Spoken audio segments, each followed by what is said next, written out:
আমরা সবাই জানি ভগবান গণেশের মাথা হাতি, কিন্তু কখনো কি ভেবে দেখেছেন গণেশজির আসল মানব মস্তক কাটার পর কোথায় গেল? সেটা কি নষ্ট হয়ে গিয়েছিল? না, একেবারেই না। বিশ্বাস করা হয় আজও সেই মাথা উত্তরাখণ্ডের এক রহস্যময় গুহায় নিরাপদে রক্ষিত আছে, যার নাম পাতাল ভুবনেশ্বর। কাহিনীটি শুরু হয় তখন যখন মা পার্বতী স্নান করতে যাচ্ছিলেন। তিনি নিজের শরীরে লাগানো চন্দন ও হলুদের প্রলেপ দিয়ে একটি পুতুল তৈরি করলেন এবং তাতে প্রাণ সঞ্চার করলেন। এইভাবেই জন্ম হলো গণেশের। মা পার্বতী তাকে আদেশ দিলেন, দ্বারে পাহারা দাও, আমার অনুমতি ছাড়া কাউকে ভিতরে ঢুকতে দেবে না। ঠিক সেই সময়ে সেখানে এলেন মহাদেব শিব। বালক গণেশ তাকে প্রবেশে বাধা দিলেন।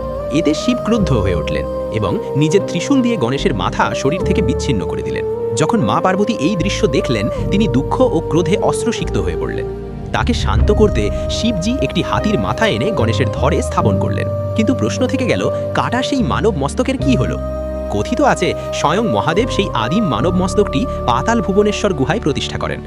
আজও সেখানে গণেশজির সেই মাথা একটি শিলার রূপে বিদ্যমান। আর আশ্চর্যের বিষয় দেখুন, সেই মাথার ঠিক ওপরে রয়েছে 108 পাপড়িওয়ালা একটি ব্রহ্মকমল, যেখান থেকে প্রাকৃতিকভাবে দিব্য জলবিন্দু দিন রাত নিরবিচ্ছিন্নভাবে সেই শিলার উপর ঝরে পড়ে।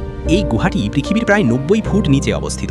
এখানে শেষনাগের এক বিশাল পাথুলি রূপও রয়েছে, যিনি নাকি নিজের ওপর সম্পূর্ণ পৃথিবীর শক্তিকে ধারণ করে রেখেছেন। কথিত আছে এখানে উপস্থিত আছেন 33 কোটি দেবদেবী ও 4 ধাম। যেখানে এই সমস্ত শক্তি একত্রে বিদ্যমান, সেখানে শুধু পূজা হয় না, সেখানে শক্তি জাগ্রত হয়। কলিযুগে এই পবিত্র স্থানের পুনরাবিষ্কার করেন আদি গুরু শঙ্করাচার্য। তিনি এখানে একটি তামার শিবলিঙ্গ প্রতিষ্ঠা করেছিলেন।